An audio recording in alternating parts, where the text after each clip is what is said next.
pops a casket. So much head I almost died from it like Saget. Hit his bitch with my nails painted. I hold up. Shh. Somebody come get this nigga. He smoking that shit again. Us. Still this bitch. That shit sad. I'm finna hit again in a beat. Load it up. Send him home. I'm the type of motherfucker nigga never have my hand out. Stupid motherfucker in my pocket, nigga know I got my cash hanging out. Big 30 on that motherfucker long way, know that bitch hanging out. Oh.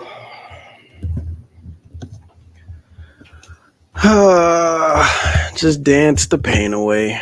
Dance the pain away. Oh, man. Man. What's happening? How y'all doing? It is your boy, Jalen, Prince J, PJ, whatever you want to call me. I noticed that's the wrong way. I have J right here. That's not how I spell my name, but I just think it looked cool. Anyway, episode 15 of The Lazy Cast. Grogu, Bit Me, and Real Me here to give you all your daily dose of sports and just me. So yeah, if you're wondering, yes, my Eagles lost badly to the 49ers Sunday. Primetime TV as well, which made it, I feel like, 10 times worse. National Geographic TV. And yeah, man, I'm going to talk about that, go over week 13 as a whole, all the games. Take a look at week 14 a little bit. I normally don't do like predictions and stuff like that, but I just want to take a look at it with y'all as a whole, things of that nature. So take a look at week 14 as well as recapping week 13. Go over yesterday's games in the NBA, especially this in-season tournament, which has been utterly phenomenal, dog. This shit has been so much fun. It's currently, I think, the semifinals are currently going on right now. The Bucks are playing the Pacers. And last time I checked, the Bucks were winning in the third quarter up by 3 points, and they were down by like 20 at halftime, or like not 20, but they were down by like 10 at halftime. So yeah. Also, a little bit of baseball news, just a tad bit, just a little bit. Talking about free agency and things of that nature, and also a fun fact: my favorite team is the Yankees, and a very big signing that the Yankees did involving one Juan Soto. So that'll be towards the end of the show. So, but yeah, I've put this off long enough. If you can see the lazy guys, yeah. Eagles lost. All right, let's get this over with. I'm not gonna make y'all sit around and wait till the end. I'm gonna talk about it now. The Philadelphia Eagles lost to the San Francisco 49ers 42-19. Now, before I say anything about the Eagles, I want to say this about the 49ers. Big good win, very important win, very big win for them. They need it. God, y'all talk a lot of shit though. Damn, y'all niggas talk hella shit over there. Not just the fans, but the players as well. Y'all talk hella shit. But you can say whatever you want when you win. But yeah, big win for them. I gave them nothing but praise. And even coming into this game last week on the last episode, I even said, like, hey, this can very much well go either way. I said it. I said I would be very shocked if either team blew each other out, whether it be the Eagles, the score was flipped, the Eagles won 42-19 or vice versa. So yeah, I said I would be shocked because I figured we were closer, a little bit closer in terms of talent wise, production wise, coaching wise, everything. But that probably isn't the case. Now, do I think this pushes us down? It's like one of, a mid-tier team, a fraudulent team. I don't think I wouldn't go say that far, because we still are the best team in terms of record, still have the number one seed, still number one in the entire NFC as a whole. So I wouldn't go that far and say that we're frauds. I know there's people that probably is and have been pushing this fraud agenda the whole season. I have been very critical of this Eagles team from week one to week now. I've been very critical of this team, and I will continue to be critical of this team because I stand by the fact that we have not seen the best version of this team.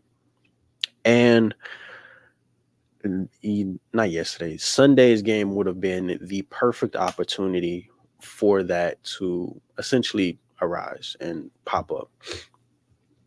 Now, it didn't. Again, would I have loved for us to win this game? Absolutely. I would have loved for us to win. Shut up all these 49er fans that really be popping up out the woodworks, and just a lot of Eagles haters. Now, it didn't happen. Played bad on both sides of the ball. For people that was giving us, for some fans I saw, like, oh, offense was good, but our defense, no. Outside of the first quarter, we looked bad. I'm not even gonna lie. And even then in the first quarter, the same problems that was occurring kept popping up. We can drive down the field on Jesus Christ himself, on any team. But when it comes to that red zone, it seems like all the playbooks go out the window and we don't know what the fuck we're doing. That's been a problem since like the early season when Jake Elliott, our kicker, was outscoring the offense himself. Jason Kelce said to himself, yeah, shout out to Jake Elliott. That's good. It's really good when you have arguably one of the best kickers in the league today. But that's not good for our offense because if we didn't have fucking Jake Elliott, we would lose a lot of these games. And I've been very critical about this team in terms of consistency. I've said that there's been games where our offense looked good and there's been games where our defense looked bad in terms and vice versa. There's been games where our defense really stepped up for us and our offense didn't. There's been halves where, like, as a whole, the team looks just not good and then turn it up in the second half. I've been saying that for even in the early weeks when we was coming in close games against the Commanders and stuff like that. I was saying it. I'm like, look, I understand that not every game is going to be a blowout. I sound like a broken record, but not every game is going to be a blowout. Not every game you're going to play to your highest potential or play to your highest peak. Obviously, I 100% know that. And I feel like for every championship team or championship contender or championship player, whatever the case may be, whatever sport you have to play, whether it be baseball, football, basketball, soccer, hockey, or even individual sports. You bring up tennis, you bring up golf, you bring up boxing, MMA, whatever. Not every single time you step out there, not every single time you step on a field, ring, court, golf course, whatever, you're not going to be at your 100% best. Does that make you bad? No.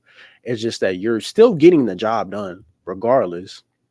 Because at the end of the day, that's all that matters. You're getting the job done, but you're not getting it done to the way that we're used to seeing you do it. Because last season, the Eagles was beating the brakes off niggas. Last year was beating everybody.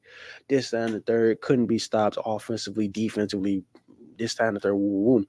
And now this season, we're getting the job done, but it's not really. It's not the way. It's not to the liking of you could say that we're accustomed to seeing. So I think that's what it is. And consistency has been the biggest issue for this team. And it continues to be the biggest issue for this team. Again, said it early on in the season. This shit may fly early in the season, even in the regular season against lower to mid-tier level teams. But against 49ers, the Cowboys, Kansas City at the time, higher ranking team, one of these top tier teams, that shit is not going to fly. It's not. And we saw what happened. We barely beat KC, barely beat Buffalo, and we just got embarrassed by San Francisco. So I don't know if I deserve. I don't know if I get like a smart nigga award or something. Like do I get like a plaque or something that I can hang up on my wall that says I told you so? Like I've been preaching this. Like who do I talk to in order to get that? Because come playoff time, one of two teams we're going to have to face in terms of the NFC Championship. We're either going to play the Cowboys or we're going to play the 49ers. There is no, oh, maybe the Lions, no. We're playing either the Cowboys or we're playing either the 49ers. And if we want to even think about going back to the Super Bowl. So come playoff time, some things have to change. Obviously, if you did not see, the Eagles recently just picked up Darius Leonard, former middle linebacker for the Colts. Solid pickup. He hasn't necessarily been his usual dominant self that he was, say, like a year or two ago, but I still think that's a really solid addition that we could, use, especially in the middle of that goddamn field. Because holy shit, the 49ers were just throwing slant after slant after screen pass after slant after slant. I don't honestly remember Brock Purdy throwing anything further than like 30 yards, if I'm being honest. I don't remember him throwing any bombs down the field. If he did, then he did, and I just don't remember it. But a lot of the 49ers work that they really like, a lot of where the areas that they worked us was really in the middle of the field. So targeting our linebackers, targeting our DBs, targeting, the weak spots of our defense. By far our strongest point in defense is our D-line, no question. But our linebackers are lackluster. Our secondary has been wishy-washy all season long. Our safeties outside of Blankenship and now Kevin Byrd, who we added. Before we got Kevin Byrd, safeties was very wishy-washy. Kevin Byrd has come in and fixed that a little bit, especially in that KC and almost said Brooklyn Buffalo game. But our defense as a whole has to get better. Offensively has to get better. Jalen Hurts, while he didn't have a particularly bad game, you got to get more from him. And this is why I don't get so hard on people or harp on people too much when they say that Jalen Hurts is overrated for the simple fact of MVP chance, because I don't think he's MVP.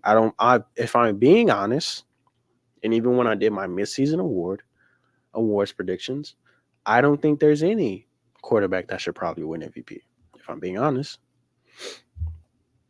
Back then when I made the video, again, don't believe me, go watch it. I said CMC or Tyreek are probably the only two that should really be in consideration of winning this award in terms of quarterback, in terms of like players in general. But because it's most likely going to go to a quarterback, I gave my list of quarterbacks at that time. So I 100% don't think that a quarterback should win the award this year, because quarterbacks as a whole haven't been anything spectacular. If you really go look at the stats, CJ Stroud, a rookie on the Houston Texans team that just lost Tank Dell, their best receiver, last game against Denver, even though before that, with barely any weapons, is leading the league in passing yards. You want to know who's right under him? Sam Howell of the Washington Commanders is second in passing yards.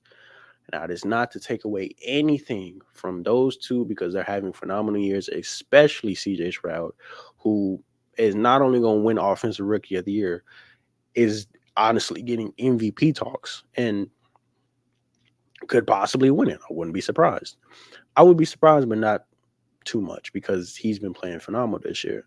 So I never once did I say that Jalen Hurts should be MVP. Never once that I was advocating that say, oh, Jalen Hurts is the clear front runner for MVP when I see it and hear it all on first take and da da da. I didn't agree with it. Because, like I mentioned, quarterback play this year has been very lackluster. Very, very lackluster. But that's neither here nor there. Also, another thing that I wanted to get off my chest, just a quick little rant. Not quick, not rant, but like, can we talk about the teams we're facing? And I get it, we're one of the best teams coming into the season. So if you want to be Super Bowl champion, you got to beat some of the best teams in the league. But can we just talk about the stretch of games that we're having, that we've had? Miami, KC, Buffalo, San Fran, Dallas, and then going to Seattle.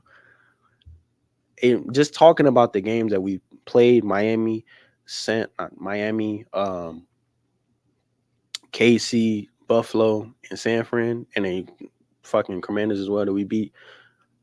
In that stretch of games, if you were to tell me, hey, probably the hardest stretch that any other team has ever faced in this league this season, the Eagles will go 4-1, I would take it in a heartbeat. Because guess what? We're still 10-2.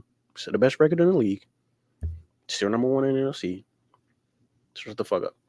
But all jokes aside, but yeah, I figured we were gonna lose, and if not figured we were gonna lose, but I figured it was gonna be a dogfight. I thought this game was gonna be a lot closer than it actually was.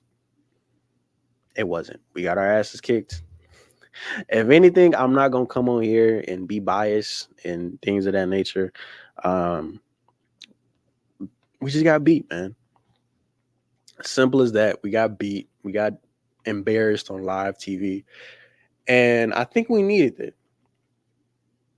I think we really needed that just for the simple fact of we needed to be, I don't want to say humbled, but like we needed this as like a wake up call. Like, yo, if we don't change what the fuck we're doing, if we don't figure out, change what the fuck we're doing, and we don't like start getting on the same page offensively, defensively, special teams wise, whatever the case may be, we can kiss a Super Bowl goodbye, because there's still some shit that we need to work on. So I'm gonna quickly go over these stats. That's my 2 cents on the game as a whole. And it's not even like we can dwell on this game and be like, oh, there's a lot we can, this time the third, woo woo. It's not even like we can dwell on this fucking game because we have Dallas. We have Dallas this Sunday. So you go from one hard team, one of the best teams, if not the best team in all of football, and you go to another hard team, one of the best teams in all of football. So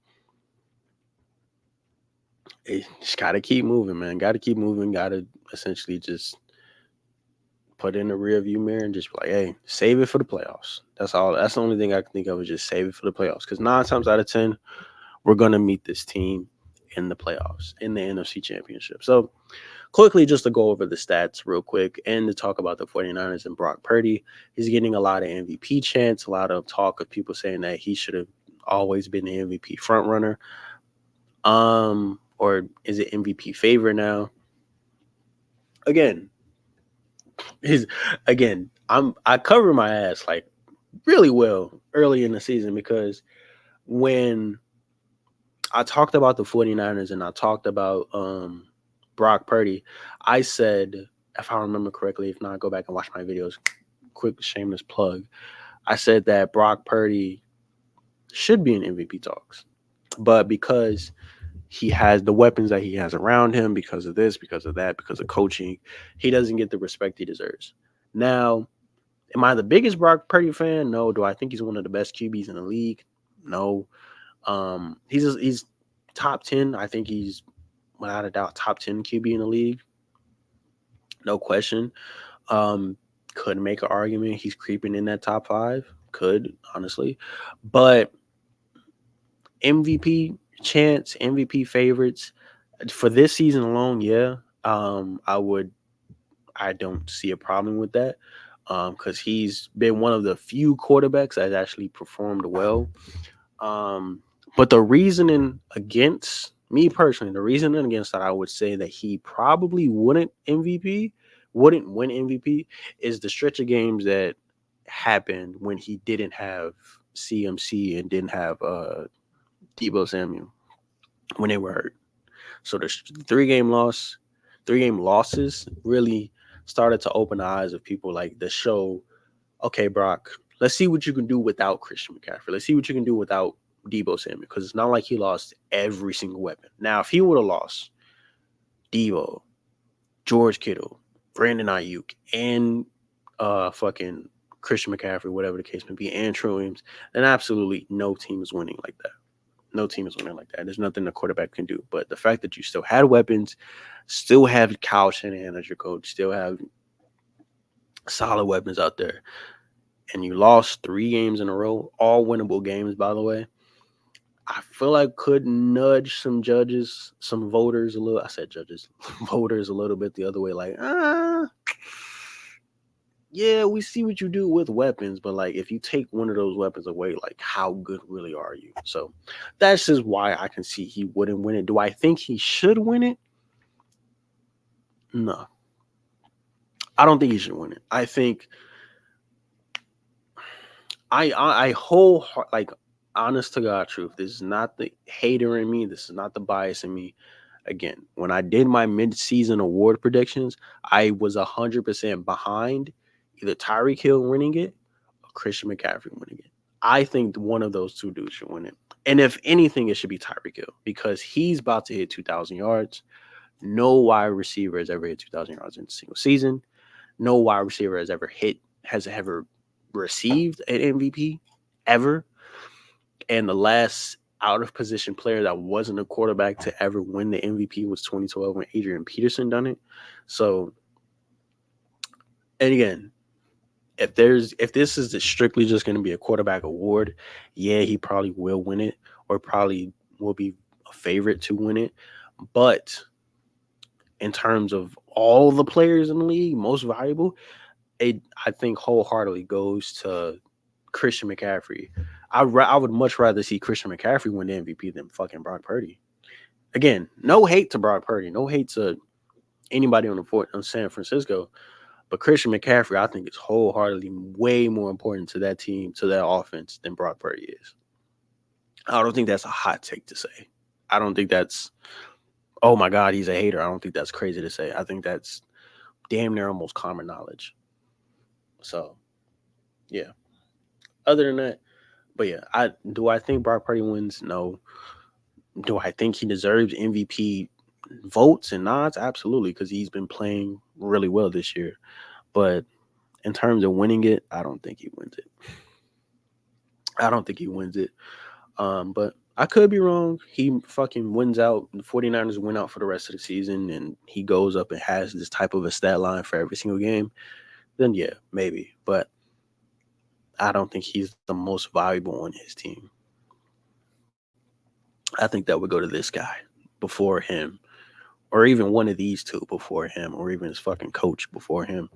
But now that's a little hater in me. But looking at the stats, like I mentioned, Brock Purdy had himself a game, completed 19 of his 27 passing attempts, 314 yards, 4 touchdowns, 0 interceptions, 2 sacks, QBR rating of almost 150, 148. Christian McCaffrey had 17 rushes, 93 yards, 1 touchdown. Debo Samuel had 3 rushes, 22 yards, and a touchdown as well. In receiving, Debo fucking had himself a game. His best game this season by far. Nigga's been quiet all season long, but then when it came to playing us, nigga turned into Megatron.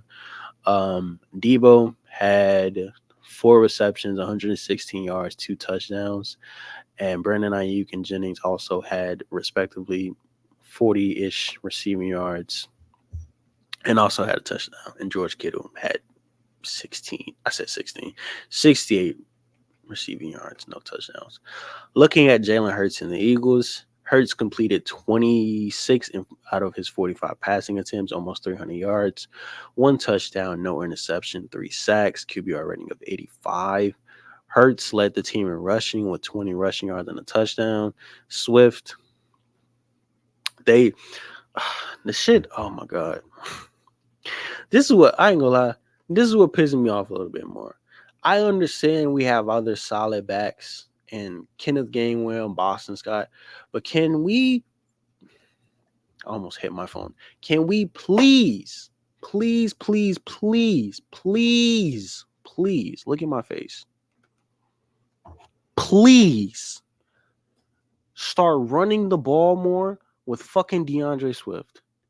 Please. Nick Sirianni, can we please start putting the fucking ball in that man's hand? That is what pisses me off the most.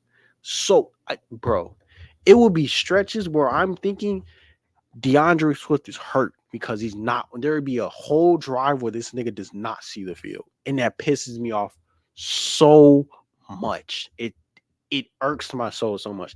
Not even the fact that he's on my fantasy team. I could give a shit about that. I could care less about that. What irks me the most is that we have a very good running back, solid running back. He's been relatively healthy all season long. And when he is healthy and when he is playing, and we've seen him play when he had his amazing game, I believe, against the Vikings in like week 3 or week 4, nigga was damn near unstoppable.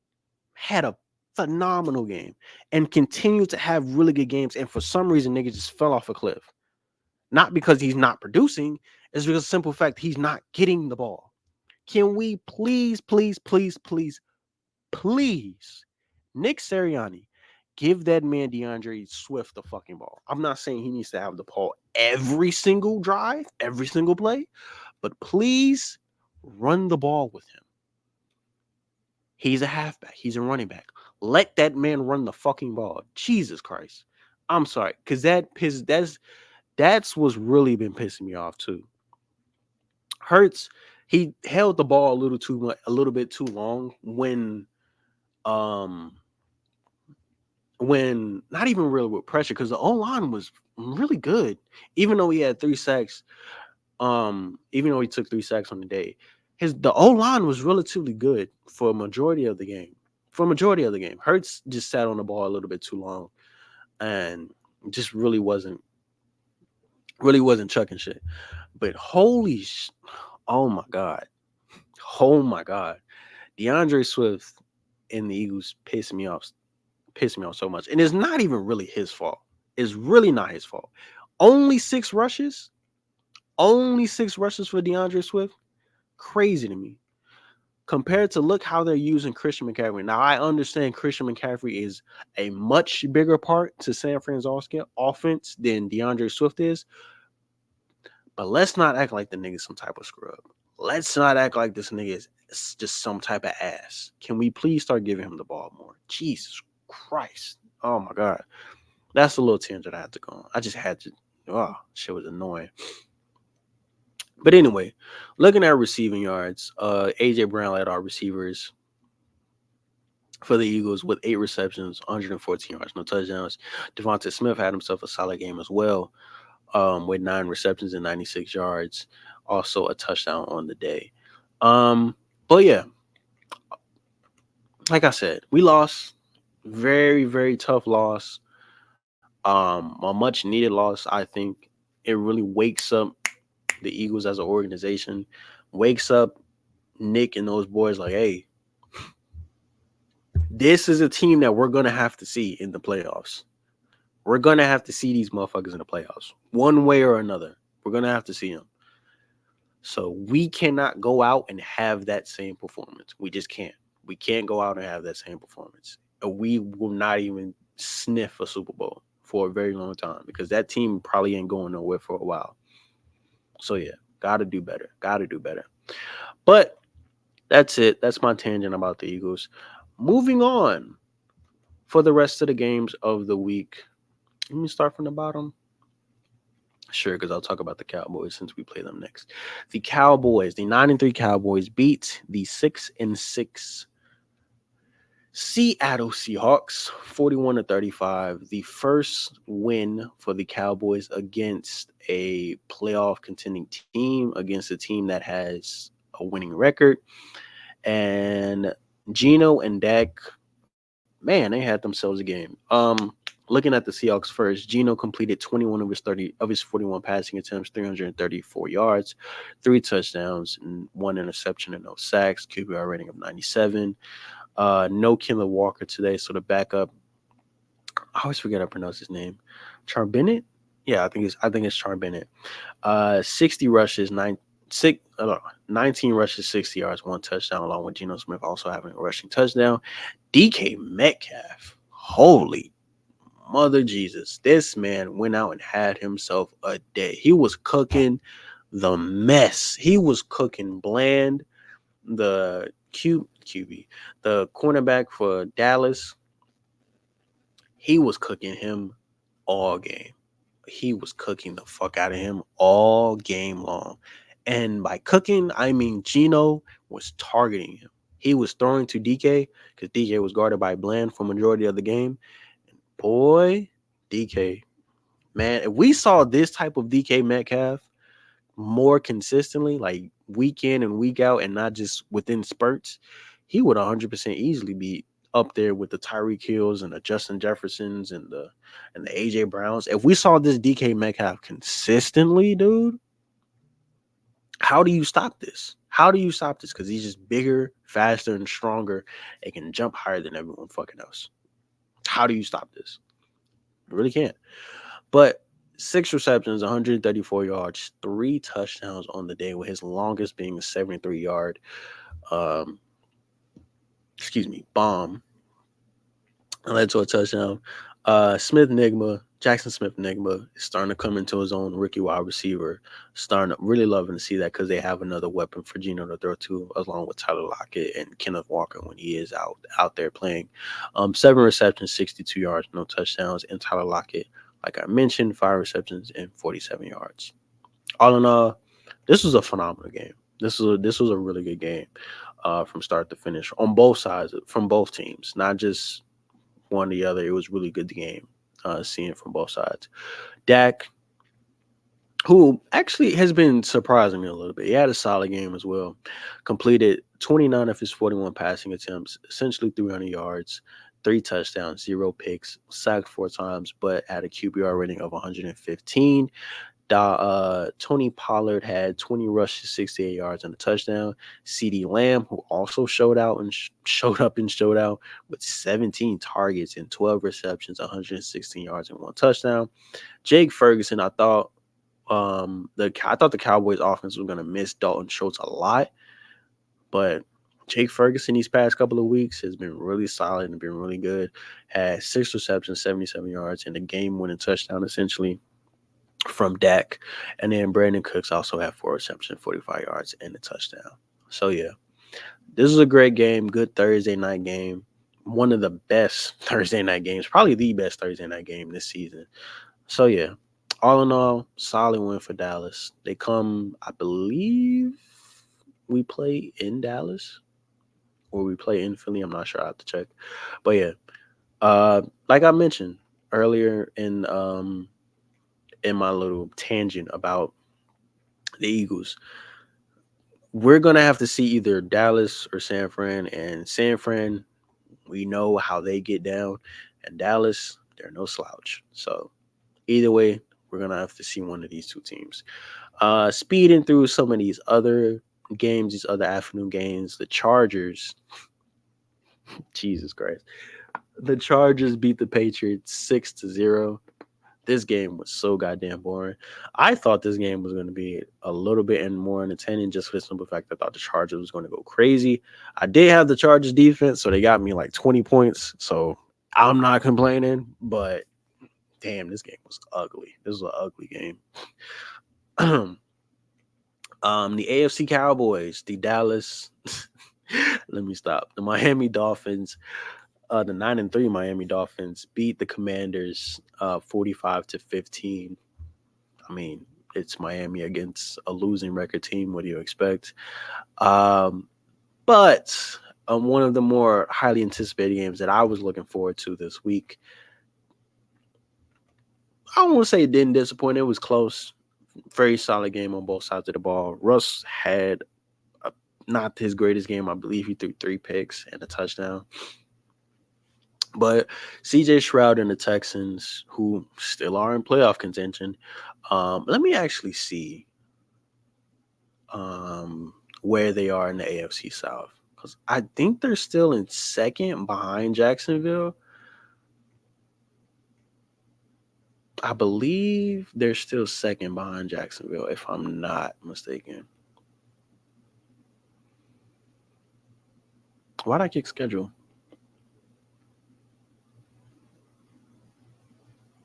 Uh,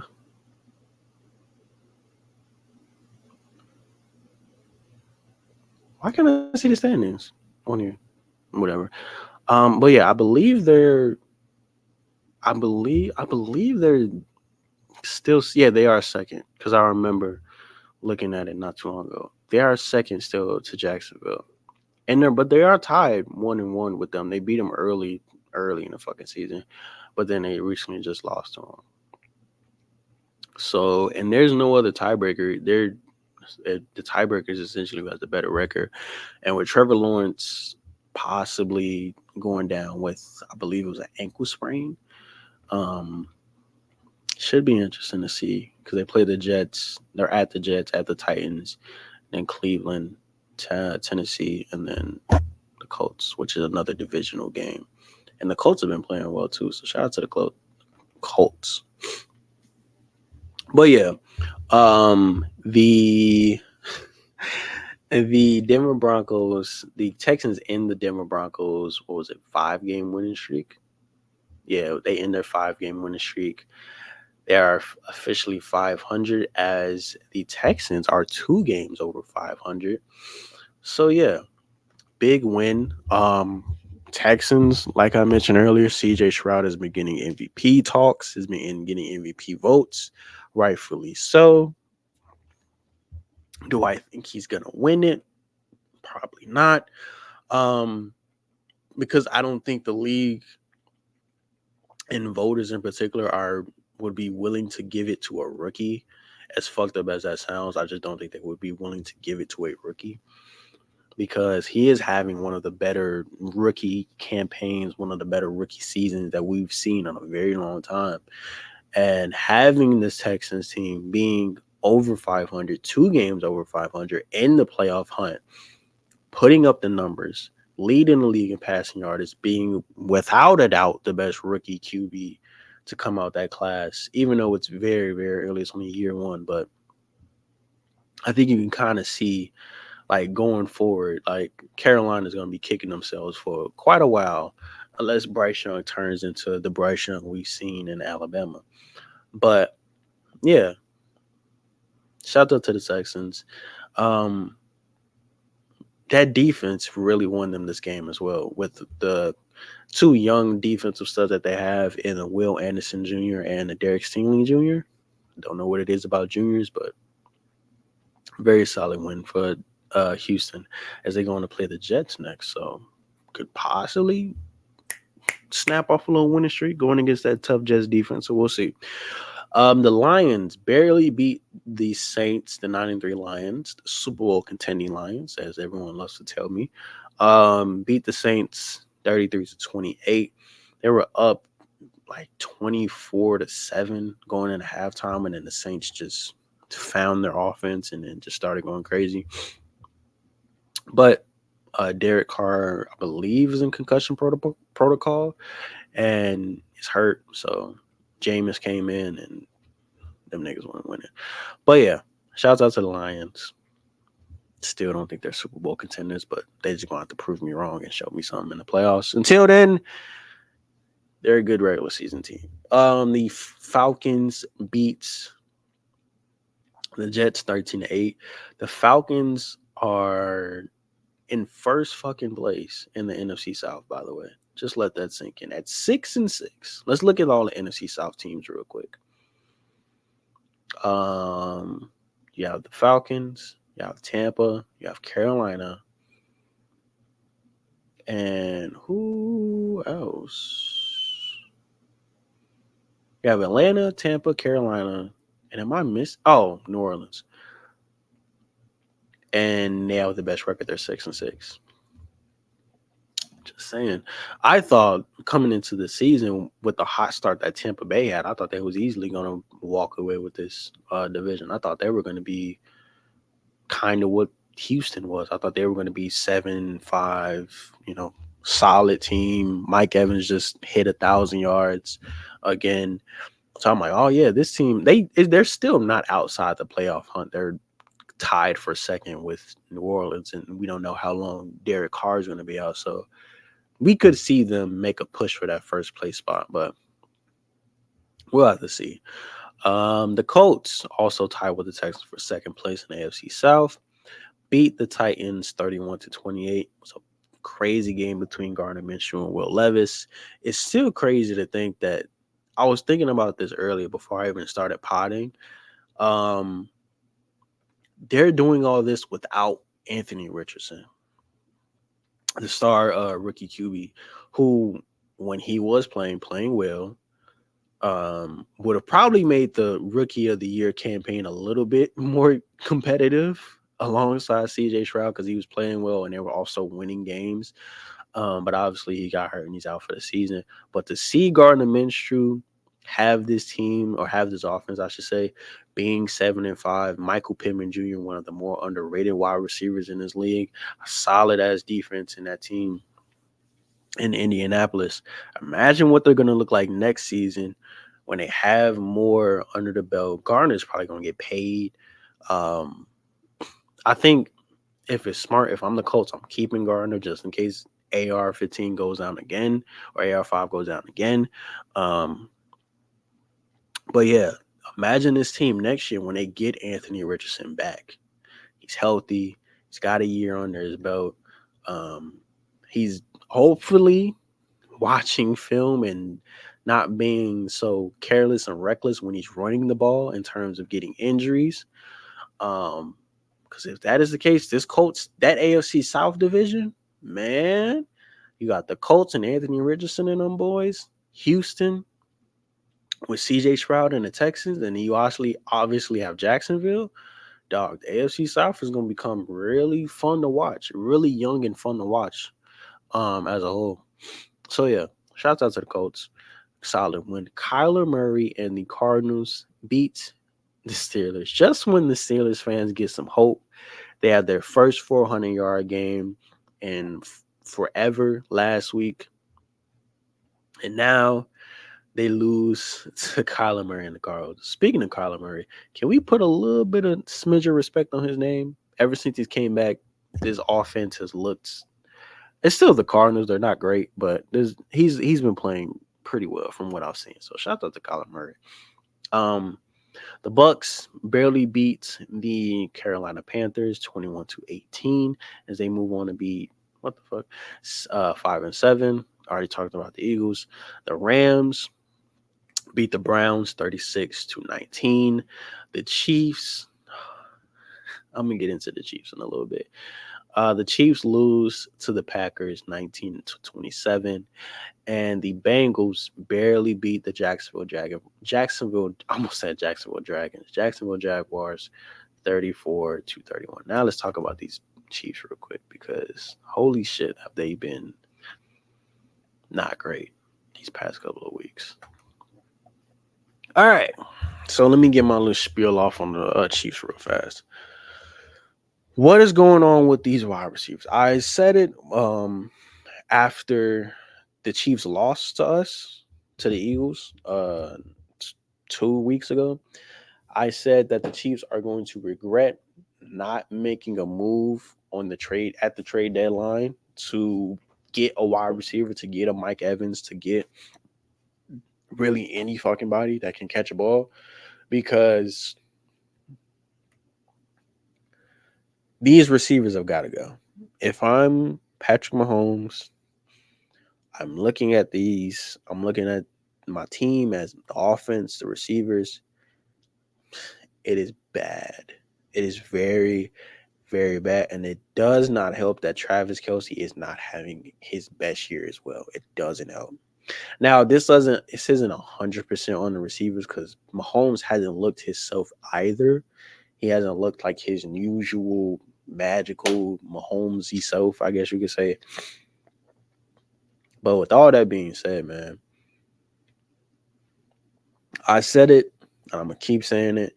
The Chiefs are going to regret not making a move for some type of a wide receiver during the trade deadline. They are. Because outside of Travis Kelsey, like I mentioned, who isn't even having really a good year, he's having a average year. You have Rasheed Rice, who I believe is a rookie. Marquez, who ever since he came here has been average. Isaiah Pacheco, who really isn't he isn't really like a hybrid back who can receive and run and this and that and third. But even if he was, he had himself a game with 18 rushes, 110 yards, and a touchdown. So he could have went out there and had one receiving yard. Hey, he did his fucking job. And it seemed like the only one doing his job on the offensive side of the ball. Because on defense, I thought the Chiefs were a little bit better defensively, and they have shown instances where they've been very solid defensively. Obviously, bringing back Chris Jones was icing on the cake, but as a whole, man, this team just doesn't look like itself. Even last year, when they weren't the best receiving wise, they had essentially still a three-headed monster with Mahomes, Pacheco, and Travis Kelsey. Obviously, Pacheco is the one holding up his end of the bargain because he's still running the ball fairly well. But Mahomes has been looking average. Travis Kelsey, while dealing with injuries early on in the season, now that he's somewhat healthy, is not looked very good. The wide receivers, Kadarius Toney, Sky Moore, Noah Gray, Rasheed Rice has really been the only bright spot. And even then, what more can you ask of a rookie? Um, Other than that, man, the receiving core for KC has been abysmal all year long. Has been so bad, it's not even funny. Really, week one against the Lions should have been in like week one against the Lions was like indication of what KC season was gonna be. Like honestly, that's what this season was gonna be. They're gonna beat teams. They're still gonna beat teams because they're talented and they have Mahomes, who I still believe is still the best quarterback in the league, regardless of having a down year. But even with that being said, he's got to have someone to throw the ball to. He's got to have anyone to throw the ball to, and he just doesn't have that. So, but looking at these stats, Patrick Mahomes, like I mentioned, completed 21 of his 33 passing attempts, 210 yards, one touchdown, one interception. It was sacked 3 times. QBR rating of 79. Isaiah Pacheco, nothing bad to say about him. 18 rushes, 110 yards, one touchdown. Travis Kelsey, 4 receptions, 81 yards, no touchdowns. The only receiver that had a touchdown was Noah Gray, the other tight end, and that was like on the goal line, I believe. Rasheed Rice, 8 receptions, 64 yards, no touchdowns. I don't even see Kadarius Toney. I don't. Sky Moore only had 5 receptions. Marquez only had 25. Like this team is. This is also another team, man, that needs a wake up call. That needs, and it doesn't help that they're playing Buffalo next week, and they're coming off a tough loss against the Eagles, a game that they felt like they should have won. Josh Allen is trying to will his team back into the playoffs because they're currently outside of the playoff race. They're 6-6 if I'm not mistaken. So that's going to be a tough ass game, and I'm scared to start Patrick Mahomes. I'm very scared to start Patrick Mahomes. I went and got Jordan Love because they're playing the Giants this upcoming week, and I'm very tempted. I'm this close to not starting Patrick Mahomes. I'm very, very, very close to being like, all right, Patrick, you got to sit. You won't have to sit this week because every time, it never fails. It never fails. It never fails that this man, I'm thinking, you know what? I'm going to give him one more chance. I'm going to give him one more chance.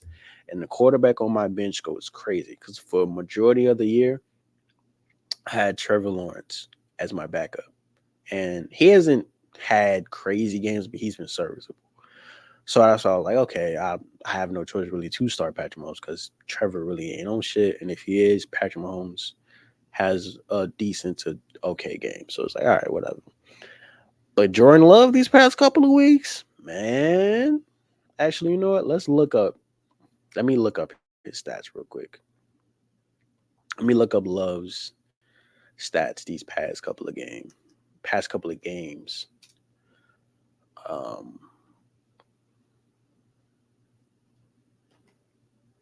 so yeah,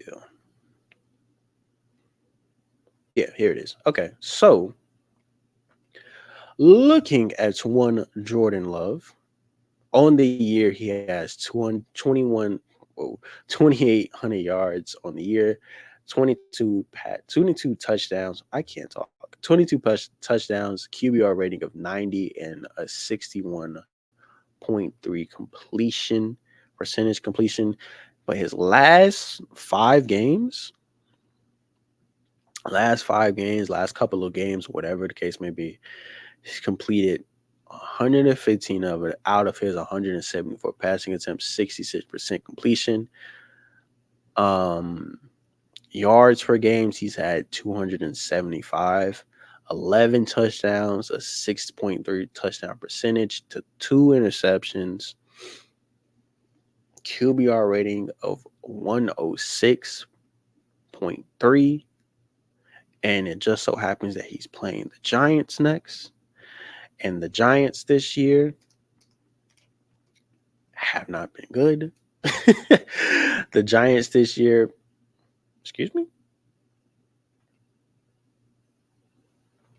Hello? That was weird. The Giants this year have been very bad. So, my God. I know he's hurt, but Daniel Jones not even having 1,000 yards. It's kind of crazy. But opponent's points per game, 24.3 and 26 in the league. Let's just quickly do some quick maths and see what the Packers have been doing. I'm trying to convince myself to start the Packers. Is what I'm saying. I mean, to start Jordan Love. I'm trying to convince myself to start Jordan Love this upcoming week. I'm really trying to convince myself to do it because I'm tempted to do it because like he's going against one of the worst teams, one of the worst defenses in the league, and he's been playing really well these past really 3 games. And it's like and defensively, the Giants probably aren't going to score more than 10 points, so I got their defense. But man, I don't know. I'm gonna start him. Fuck it. I'm gonna start him. I'm gonna start Love. I'm gonna start Love. And I turn around and all of a sudden I got Patrick Mahomes starting on Sunday, and he fucking gives me like 20 points, and Love gives me 35 off the bench. I'm gonna be heated if that happens. But yeah, looking at quickly going over the Packers stats really quick. Jordan Love completed 25 of his 36 passing attempts, 267 yards, 3 touchdowns, no picks, QBR rating of 118. Romeo Doubs had 4 receptions, 72 yards, no touchdowns. Christian Watson had 7 receptions, 71 yards, 2 touchdowns on the day. And AJ Dillon had 18 rushes, 73 yards, and also no touchdowns on the day. But yeah, Packers these past couple of games on the 3-game winning streak, potentially looking to make it 4 going against the Giants. Again, solid team, sneaky team. I think really with growth and a little bit more weapons, who knows? We'll see what this team can be. So yeah, I've convinced myself. I've convinced myself I'm gonna start Jordan Love. I'm already starting the Packers defense, so that's a given. But I know for I let me big screen this because I know for a fact that the second I don't start Patrick Mahomes, he's gonna go crazy. He's gonna go crazy against Buffalo, and he's gonna go put up 40. He's gonna go have like 400 yards, 3 touchdowns, QBR rating of like 157,000 or some shit like that. And Jordan Love is gonna have his worst game as a starter. Knowing my luck, I just know it. I just know it. Knowing my luck, I just know it. But yeah, I quickly want to go over week 14 and get real quick, just looking at the games, looking at some of the matchups. Um, as a whole, this should be okay, I guess, a matchup. All these first 4 games, don't really care for. Bears against Detroit. Okay, Texans should beat them. Ravens, I haven't seen. I think they were on a bye week last week, so nice to see them back in action.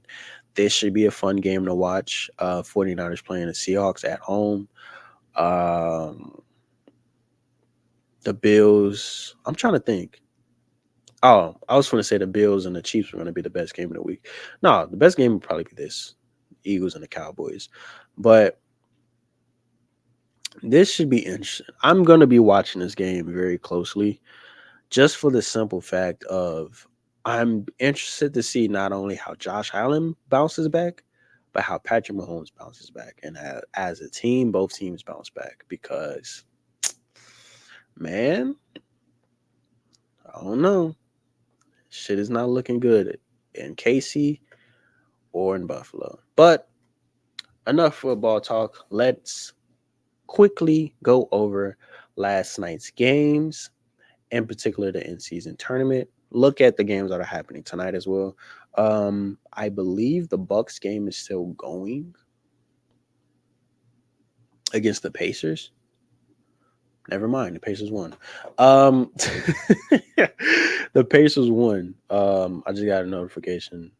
I just saw a notification saying that the Pacers won.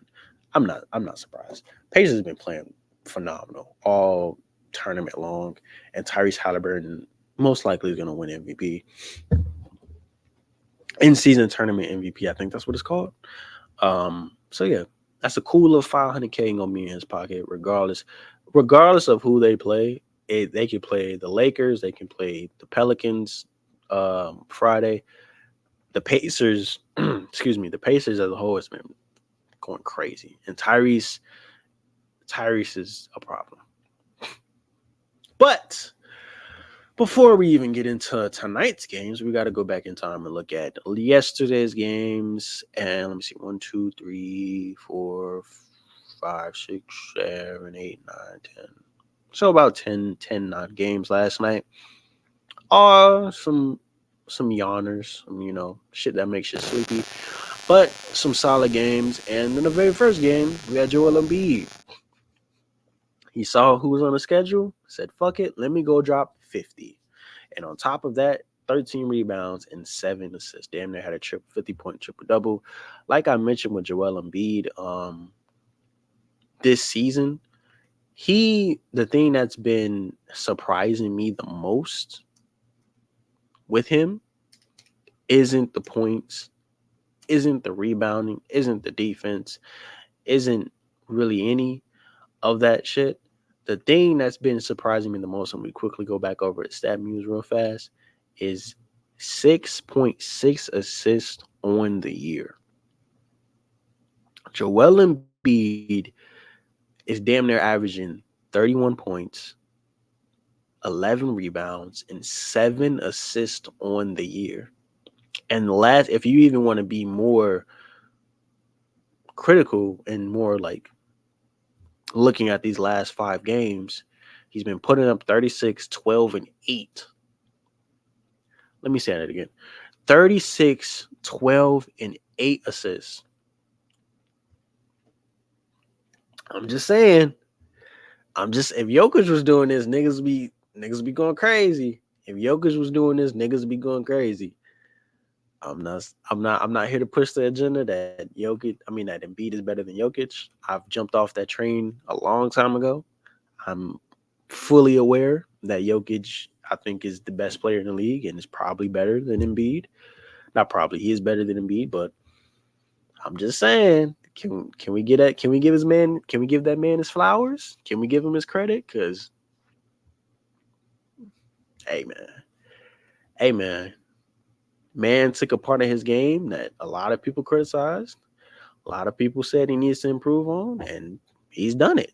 And on top of that, even if it was, well, he had James Harden these past couple years, whatever, Tyrese Maxey being set up by Ben Simmons.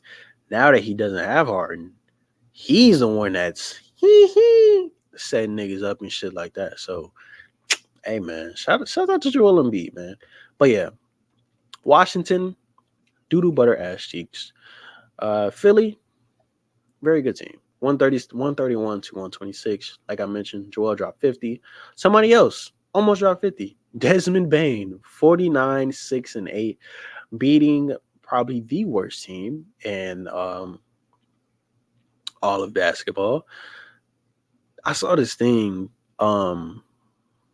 saying that Detroit hasn't won a game in 18 or 19 games or some shit like that. They're on like an 18-game losing streak or something like that, or 19-game losing streak. That is crazy. That is fucking crazy because I remember early in the year, people was like, yes, this is Detroit's time. Jalen Duren is playing great. Cade is playing great. I swear, why he can't shoot for shit. Man, defensively is head to toe, probably the best perimeter defender, best defender, one of the best defenders in the league, yada, yada, yada. What is it? Monty Williams got these boys playing off their body, this, that, and the third, woo, woo, woo.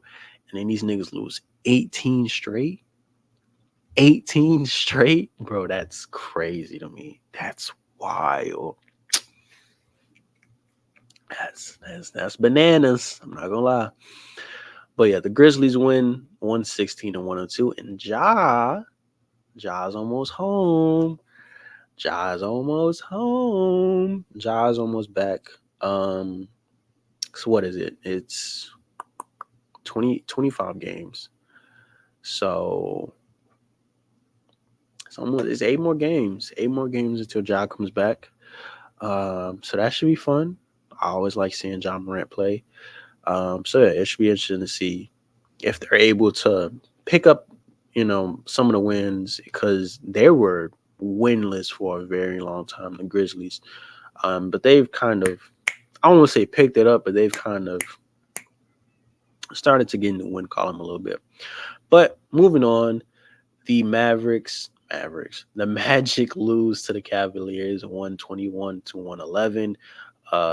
Paolo has been playing out his body, 42, 6, and 1, while Donovan Mitchell put up 35, 7, and 6. So shouts out to both these teams. Obviously, I can't praise enough how the Magic are improving and actually being consistent, because it was years ago when Aaron Gordon was still on his team and Nikola Vucevic was still on his team, where the Magic would have stretches where they start out the season as like a top, one of the best teams in the league, and then they just fill her out, and then they do it again next year, and then they fill her out. But it seems like this year it might be a little bit different. Obviously, it's very early. We still got to wait and see. But I'm fairly impressed with what I've been seeing from the Magic, in particular, Paolo Banchero. So, moving on to another bad team losing to another good team, we have the Timberwolves beating the Spurs 102 to 94.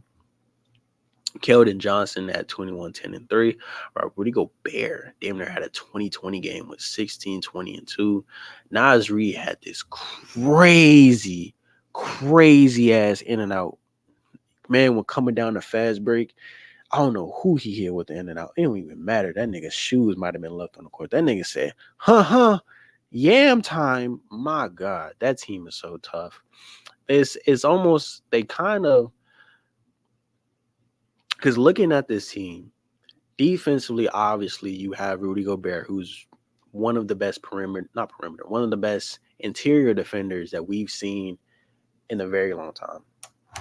One of the best interior defenders that we've seen probably of this generation. If I'm being honest, I know niggas like to hate on him. I know the nigga spread it COVID or whatever to the NBA, shut down the league, started the bubble, whatever. But in terms of defense, that nigga knows how to protect the rim. That if there's anything that Rudy Gobert knows how to do well, he's going to protect the rim. That's the only thing you really know how to do. So when you have that on top of an Anthony Edwards who actually is trying on defense, a Jaden McDaniels who's probably their best perimeter defender, you have a Naz Reid that can essentially guard 1 through 4, fuck it, 1 through 5. You have a Mike Conley, while yes, he's getting up there in age, is still solid and smart defensively. You have solid perimeter defenders around Rudy Gobert.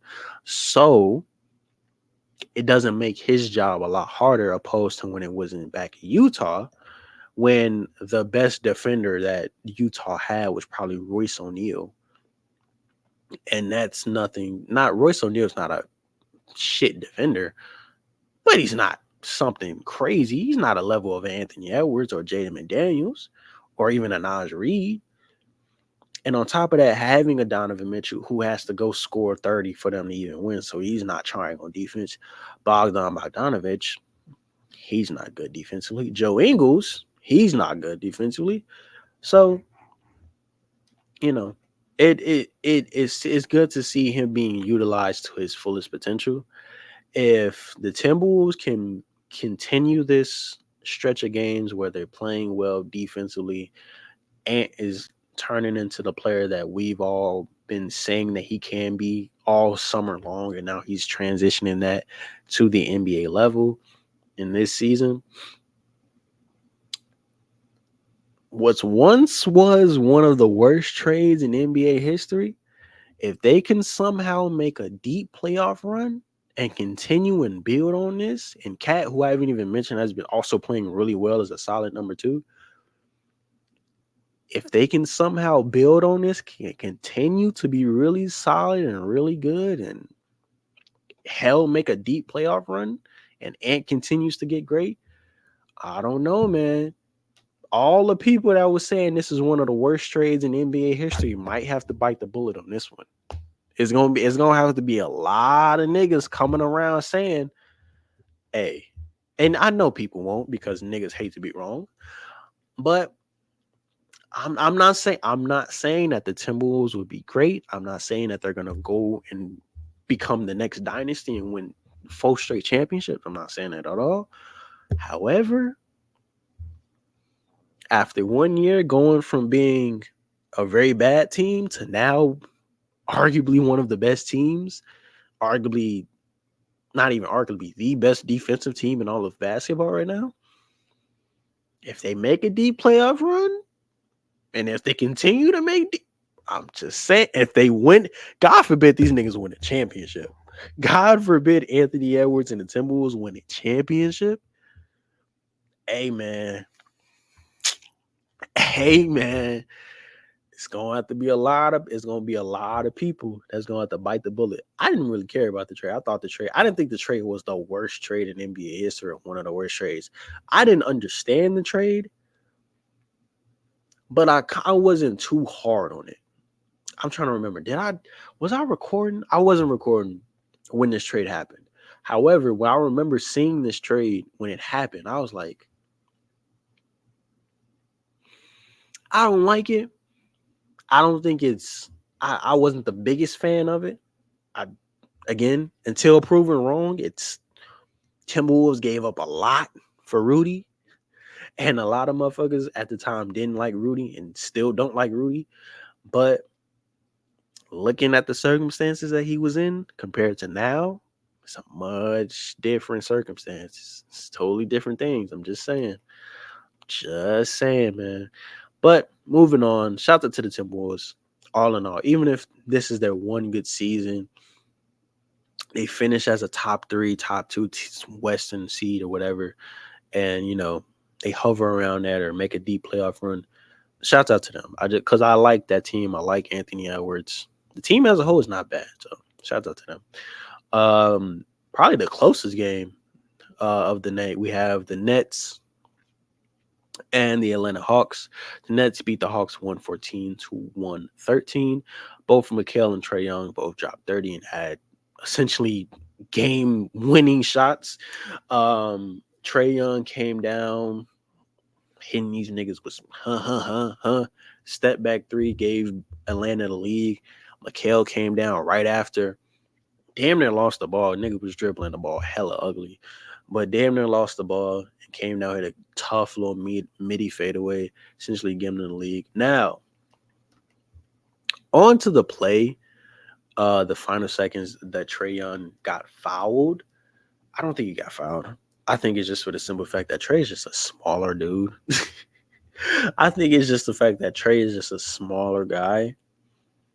And I don't think he got fouled necessarily. I think he could. I don't think it was a crazy foul. I think he sold it just a little bit, but I don't think he got fouled. And if it did, I don't think it was anything crazy. He almost made the shot regardless. But yeah, good win for the Nets. Sorry, sucks to suck, man. Let me stop. The Heat beat the Raptors 112 to 103. Pascal dropped 30 while Caleb Martin had 24 and 12. The Thunder lose to the Rockets 110 to 101. Shea had 33 and 6 while Sengun has been taken over. Had 21, 6 and 7. The Bulls. I saw this stat literally, I believe it was either this morning or yesterday. The Bulls had their first 3-game winning streak this season. They won 3 in a row. I've been seeing reports that the Bulls do not want to trade Alex Caruso. They're kind of wanting to hold on to Caruso, but they're willing to deal with LaVine and also in talks of teams with dealing DeRozan. I think LaVine is gone. I think it's almost apparent. On top of that, he's currently injured. I think he has a foot injury, so he's going to be out for like 4 weeks. But yeah, I think LaVine probably is gone. I wouldn't mind seeing him in Golden State. Wink, wink, because they desperately need help. Just scoring the ball. But if I'm the Bulls, if they still want to be competitive, you really probably shouldn't want to give up Alex Caruso because he's a big part of the reason as to why the Bulls are on this 3-game winning streak right now. So yeah, it'll be interesting to see what they do on the trade deadline because obviously the Bulls and the Lakers have been linked a lot with each other because Lakers, LaVine, Lakers honestly might try to go get Caruso. I was on here saying that I thought the Lakers, if they were going to get anyone out of those 3 from the Bulls, go snatch up AC, go snatch up Alex more than anybody. But hey, excuse me, we'll see. The Mavs. It's so crazy. I have like the best timing in the world, bro. I might have like the best. Again, I need like a smart nigga award or something, bro. I need like a fortune teller award or something, bro. Cause there's no way I make a Mavs or Western Conference Finals bound. Very sneaky team. Very solid, good team. Not getting the respect they deserve. Luke was gonna be it's his MVP to lose, etc., etc. And while yes, they did lose against the Thunder, them niggas went on a 33-0 run to take the lead in that game. Yes, they did lose that game, but even still crazy regardless. And then to come out right after to blow out the Jazz by 50 and Luka to have a triple double at halftime, 21, 10, and 10. I don't know. Hey man, like I said, is Luka's MVP to lose. Is Luka's MVP to lose because the Mavs are going to be a playoff contending team. I don't think that's without question. I don't think that's a hot take to say. I don't think they'll be towards the bottom. I think they will be relatively or hovering around, say, 3, maybe 4 seed. I think they'll be hovering around that. And we've seen a Russell Westbrook win MVP while his team was the 6th seed. So it can be done. It can be done. Like I mentioned, this is Luka's MVP to lose. The team, like, I don't want this to turn into a Mavs part 2 video. Like, the Mavs isn't even my favorite team in the NBA. I just really like this team for some reason. On top of them having Luka, but as a whole, how they've been playing, I just really, really like this team. And I really feel like this team could really do some fucking damage come playoff time. But obviously, this is still early in this NBA season. But yeah, man, I'm very, very interested to see what happens with this team come playoff time because this team's gonna be good, man. I'm just telling y'all. I'm telling y'all, man. I'm telling y'all. I have a knack for these things. The Mavs are gonna be good, dog. But yeah, Mavs beat these niggas by 50.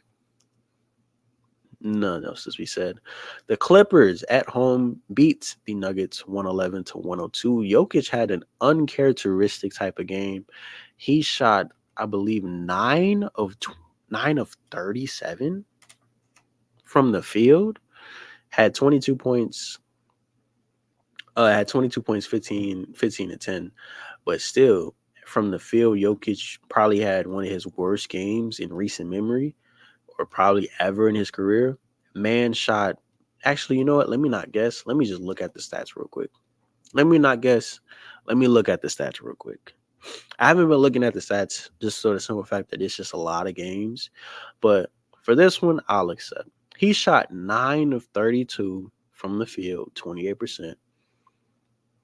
2 of 7 from the 3, while still having 15 rebounds, 10 assists, a block, but also having 4 turnovers. If he even makes like a couple more of these shots, like maybe 3, 4 more buckets, they probably win this game. So, and also on top of that, I believe they were down. The Clippers were down like by a lot, were they not? If I remember correctly, the Clippers were down by quite a lot. Not quite a lot, but they were down. They weren't up. Not summary. I didn't mean to click on this. Play-by-play is crazy. Going play-by-play in the NBA game, I couldn't imagine doing that. But here it is. So yeah, the Nuggets were up by 15 at one point, and going into halftime, they were up by quite a lot. And then obviously the Clippers stormed back and won. But I don't know, man. Is it time to push that agenda? Is it time to push that agenda? Embiid better than Jokic? I don't know. It might be time. It might be time. It might be time to bring up those conversations again. It might be time. It might be time. It might be. You know what I'm saying? But I'm gonna hold off on it. I'm gonna bite my tongue. I'm gonna hold off on it. I'm gonna sit back and I'm gonna sit back and let these niggas games speak for themselves. You feel me? But let me stop. Or am I? But yeah, Clippers won. Jokic played bad, uncharacteristic, but it happens. The Warriors, the last game of the day, Warriors beat the Trailblazers 110 to 106. Much needed win for the Warriors because they've been struggling a lot. Curry with 31 and 5, while Shaedon Sharpe had 26, 6 and 5. So that is all the games from yesterday.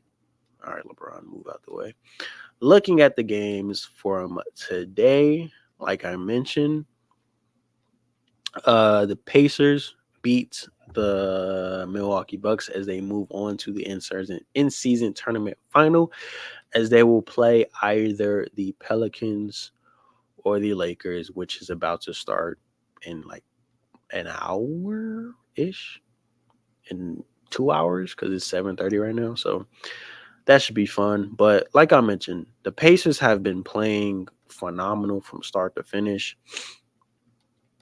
I don't believe they lost a game in the qualifying rounds either.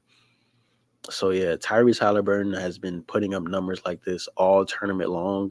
Had 21, 7, and 15, while Giannis put up 37 and 10. Um, so yeah, most likely Tyrese, whoever they play, whether it be the Lakers or the Pelicans, I'm probably gonna root for the Pacers, because just for the simple fact they've been the best tournament team by far. It's not even close, damn near. And Tyrese is most likely gonna win MVP. So yeah, moving on to baseball.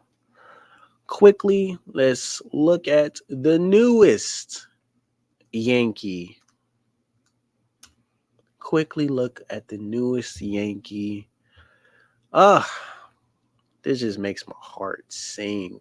They gonna have to change this, man. What they doing? They gonna stat music. Y'all gonna have to change this, man. Y'all gonna have to change it soon. Y'all take that SD off his hat. Take that SD off his hat. Take it off. Take it off, baby. Mm, mm, mm, mm, mm, mm, mm. Take it off his hat, man. Take it off. Now, this is my first time talking about baseball on this channel. I believe, is this my first time talking about it, period? Like on the Lazy Cast, even back in my Spotify days. I think so, actually. No, I think when I was doing like visual and shit like that, I think I was talking about it like a little bit. But nevertheless, what better yet time to start it up, man? Whew. Juan Soto is a New York Yankee as of yesterday. Just quickly looking at his stats from last season, I'm already excited. And now, yes, the Yankees did not make the playoffs this season, this past season, for a multitude of reasons. One of the biggest reasons was injuries. We were injured to all hell.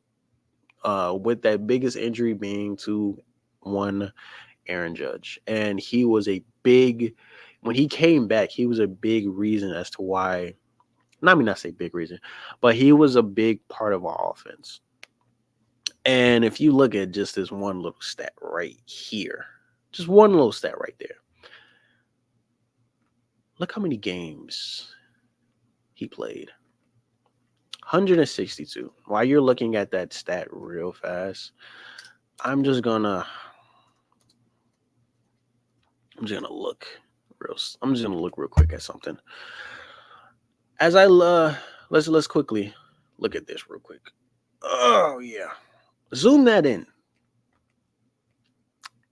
There's 162 games in an MLB season. Soto, what did he have last season?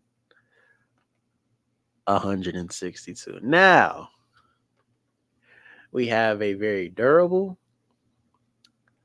solid hitter. In terms of average, he was damn near average last season with .275. Not his best, not his worst. But let me actually see what his best batting average is, like, ever. So yeah, his best batting average was 351 back in 2020 when he was going absolutely a dumb. When he was hitting the ball well. Oh, actually, it was because he was injured. Actually, never mind. So scratch that. Where he played actually a multitude of games, his best batting average is 313. So on a career average, his best batting average, I mean, his career average is 284. So it's not too far off. Obviously, he's a big home run guy. He's a huge home run guy. He's swinging for the fences. This is his best home run season, a career high in terms of home runs he's ever hit, with 35 RBIs, almost one shy of the most career RBIs he's ever had, 109 to 110. But yeah, man, yeah, uh, yeah. Okay, all jokes aside, um, I want to quit. I'm gonna look up real quick the trade details and just essentially what was given up, because I believe, if I'm not mistaken, now I'm not the biggest baseball guy, I'm not the biggest MLB guy. I know the bare minimum, I know the rules and things of that nature, blah blah blah. Obviously, I'm covering it now. I'm covering it now because Shohei Otani is obviously, you know, on the move. Niggas don't know where he's going. Um, so I wanna get into baseball a little bit. Quickly go over. I didn't talk about the World Series. Um, I didn't talk about the World Series, which I won't say regret, but I kind of wish I did in a sense. But but yeah, where is the fucking trade details? All I'm seeing right now is that.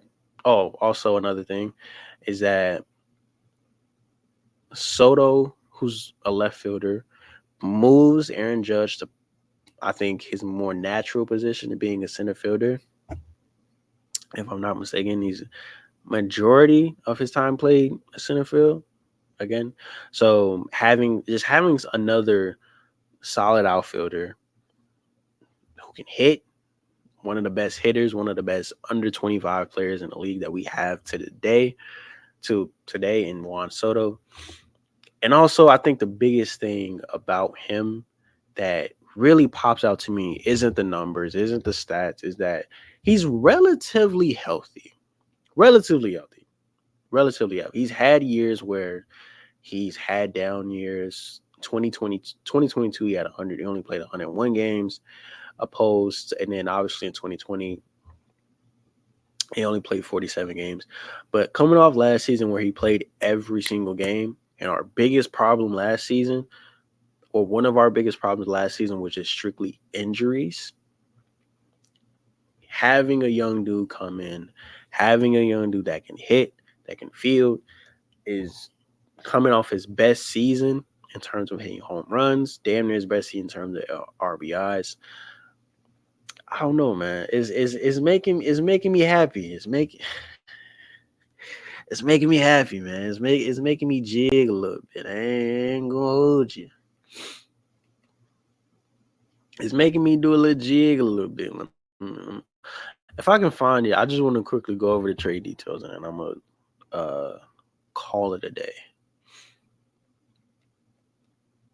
I want to go over the trade details real quick with y'all, and then just call it a my ear, call it a, what is it? What is this? A podcast? Call it a show.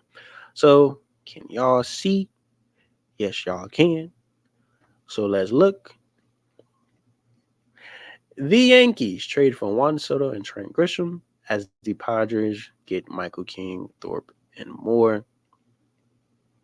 Quickly look at the trade details as a whole.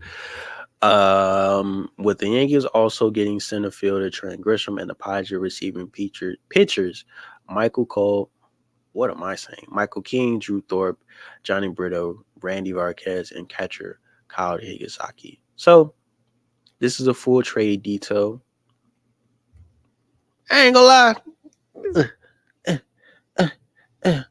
Ain't that bad, big dog. Ain't that bad, big dog. So yeah, all in all, I'm happy. Next is Shohei, baby. Shohei come to New York. You know what I'm saying? You know what home is. I know you want to be close. I know you like Cali. I know you like, you know what I'm saying? Be close to your peoples in Japan, but come to New York, big dog. We got a place for you. Not Don't go to the Mets. Don't go to them niggas. That's the wrong New York team. But come to the Yankees, big dog. You know what I'm saying? We can make some room for you. We shit. You want the whole farm system? Hey, LA, y'all want our whole farm system? Take them. Still got Garrett Cole. But no, all jokes aside, this does make me a little bit more excited for this upcoming season. Again, I'm not the biggest baseball dude, but when I do pay attention, I tend to like try to immerse myself as much as possible. And with my team being the Yankees, this just makes me even more excited for the season. Obviously, ton of stuff to happen with still some free agency moves that can happen. So yeah, continue to do my research and all that stuff. But yeah, man, Yankees making moves, Bucks losing, Bucks just lost, Eagles lost. The Yankees is the only team that can make me smile this week. Sucks. Now, all jokes aside, one of the more short episodes, but I kind of like this. Let me know what y'all think. If y'all prefer more of the longer, like close to 2 hour, an hour 58, whatever, 2 hour type episodes. Or do you guys like these shorter hour and a half, hour 15 type episodes? Let me know, because I can ramble on a little bit. Still working on that. But all in all, this has been a solid episode. Make sure y'all do 4 things for me, actually. Like, comment, subscribe, post notice, let you know when I post.